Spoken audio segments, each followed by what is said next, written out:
নির্বাচনের আগে রক্তের হোলি খেলা কবে হয়? সুন্দরবনের একাধিক আসনে তৃণমূল কংগ্রেস এবার হারবে এবং গত 2 মাস ধরে সাগর, কাকদ্বীপ, পাথর প্রতিমা, রায়দিঘি সহ মথুরাপুর সহ ভারতীয় জনতা পার্টির কর্মসূচিতে যেভাবে মানুষ আসছে, আমি নিজেও গত 2 মাসের মধ্যে আমাদের কুলপি, মন্দিরবাজার, কাকদ্বীপ এবং সাগরে একাধিক কর্মসূচি করেছি। মাননীয় স্বরাষ্ট্রমন্ত্রী রায়দিঘিতে করেছেন।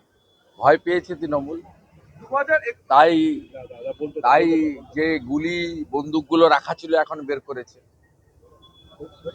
হুমায়ুন কবিরের স্ত্রীকে তলব করা হয়েছে আজকে। হুমায়ুন কবিরের স্ত্রীকে তলব করা হয়েছে আজকে শক্তিপুর থানায়।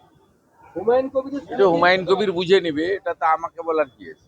টাকা দিয়ে ঘোড়া কেনা বেচা হচ্ছে, মুখ্যমন্ত্রী মমতা বন্দ্যোপাধ্যায় এমনটা আশঙ্কা করছেন। কোথায় টাকা দিয়ে ঘোড়া কেনা বেচা হচ্ছে এমনটা আশঙ্কা করছেন? উনি গত পরশুদিন বলছিলেন যে ভোটের সময় যে টাকাগুলো কেউ কেউ দেবে ওগুলো তো আপনাদেরই টাকা। অর্থাৎ উনি ভোটের আগে যুবকদের চাকরি না দিয়ে 15 বছর ধরে 1,500 টাকা অ্যাকাউন্টে ঢোকাচ্ছেন। তিনি মহিলাদের 500 টাকা বৃদ্ধি করে তাদেরকে আরজি করের ঘটনা, তামান্নার ঘটনা, বকটুইর ঘটনা, দুর্গাপুর আইকিউ সিটির ঘটনা ভুলিয়ে দিতে চাইছেন। চেষ্টা তো উনি করছেন। ভারতীয় জনতা পার্টি রাষ্ট্রবাদের পক্ষে পরিবর্তনের লক্ষ্যে কাজ করছে এবং বিকল্প ভারতীয় জনতা পার্টি এটা তিনটে বড় নির্বাচনে প্রমাণ হয়েছে, 19, 21 এবং 24। এত চেষ্টা করে ছাপ্পা মেরে ক্যামেরা বন্ধ করে 300 বিজেপি কর্মীকে খুন করেও 40% কাছাকাছি ভোট এবং 2,30,00,000 ভোটার, এই ভোটারের প্রায় 99% সনাতনী হিন্দু এবং আদিবাসী, আমাদেরকে নিচের দিকে নামাতে উনি পারেননি। অতএব এই নির্বাচনে আর 2000 নাম্বার যেতে হবে।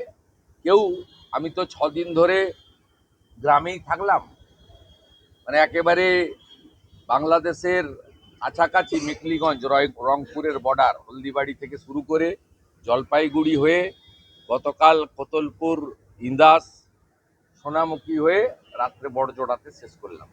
আমি দেখে এসেছি মানুষ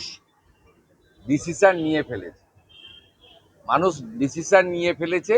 এখন ইভিএম অবধি মানুষকেও যেতে হবে আর ইলেকশন কমিশনকেও পৌঁছে দিতে হবে।